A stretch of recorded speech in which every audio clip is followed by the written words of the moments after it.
પંડ્યા આપ જોઈ રહ્યા છો સ્પાર્ક ટુડે ન્યૂઝ સમાચાર સુરતથી મળી રહ્યા છે જ્યાં સુરતની કાપોદ્રા પોલીસે ગેરકાયદેસર ગેસ રિફિલિંગ કરતા બે ઇસમોને ઝડપી પાડ્યા છે। કાપોદ્રાની કપૂરવાડી સોસાયટીમાંથી ગેસ રિફિલિંગનું કૌભાંડ ઝડપાયું છે। સબસ્ટેશન પાસે આગ લાગતા પોલીસ ચેક કરવા પહોંચી દરમિયાન બાજુમાં આવેલ ગોડાઉન ચાલતું હતું।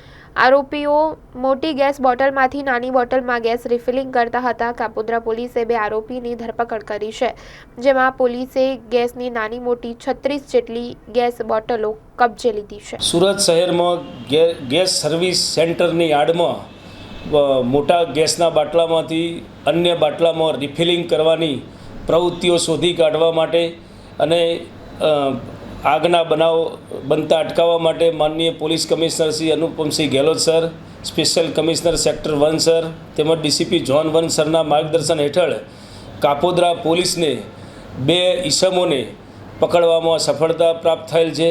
સમગ્ર હકીકત જોતાં કાપોદ્રા મોહનબાગ ગેસ સર્વિસ સેન્ટરની અંદર આલિશાન ચેમ્બર્સમાં તેમજ કાકડિયા ચેમ્બર્સમાં એમ બે જગ્યાએ બે ઈસમો મોટા ગેસના બાટલામાંથી અન્ય સિલિન્ડરમાં ગેસ ભરવાની પ્રવૃત્તિ કરતાં ઝડપાઈ ગયેલ છે અને બંને દુકાનોમાંથી કુલ 36 નંગ નાના મોટા બાટલાઓ તેમજ ગેસ ફિલિંગની પાઇપ તેમજ ઇલેક્ટ્રિક વેઇટ સ્કેલ તથા ગેસ ભરવાના વાલ અન્ય પાના પકડ તેમ 57,700 રૂપિયાનો મુદ્દામાલ કાપોદ્રા પોલીસે હસ્તગત કરેલ છે અને આ તમામ મુદ્દામાલ બાબતે પૂછપરછ કરતાં બંને આરોપીઓએ પોતે મોટા બાટલામાંથી નાના બાટલામાં ગેરકાયદેસર રીતે રિફિલિંગ કરવાની પ્રવૃત્તિ કરતા હોવાનું તપાસમાં જણાઈ આવેલ છે। બંને ઈસમો વિરુદ્ધ કાપોદ્રા પોલીસે કાયદેસર ફરિયાદ નોંધી તપાસ હાથ ધરેલ છે।